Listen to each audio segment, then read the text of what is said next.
बेटा में एक दिन टंगाए के बाद पिपरा के बेटा में झुके झुराइल बा झुके झुराइल बा लोग बेटी बेटा में झूठे झुराइल बा लोग बेटी बेटा में एक दिन टंगाए के बाद एक दिन टंगाए के बाद पिपरा के बेटा में झूठे झुराइल बा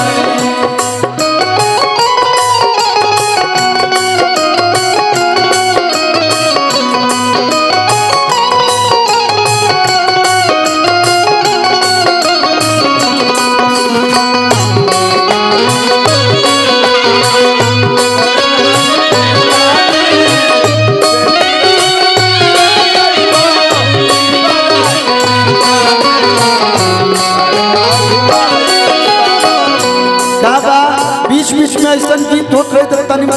टीवी बनल रही मरी मरी मरी कैला जवन दौलत कमाई संग कुछ नहीं जाई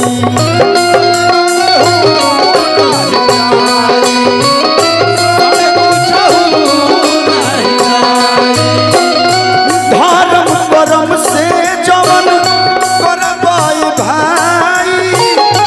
उहे लोग गुना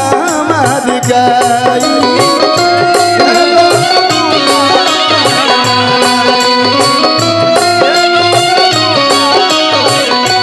हई सोना हई चांदी हई पॉइंट हई बुशर्ट पप्पू भी एक से बहुत सारा आशीर्वाद जितना ब्रांडेड पहिली जियते भर हो जा गईला के बाद कोनो ब्रांड काम ना करी सब खोला जाए सोनावा के सिकड़ी संगे सोनावा के सिकड़ी संगे जाई नाही घेटा में सोनावा के सिकड़ी संगे सोनावा के सिकड़ी संगे हम तो सोना चांदी के शौकीन ना है ऐसे कहीं पहिरी ना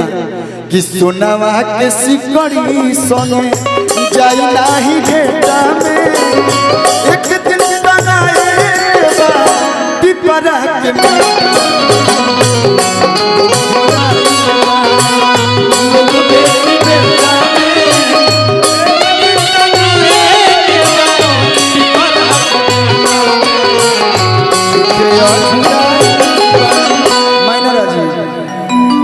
चलिए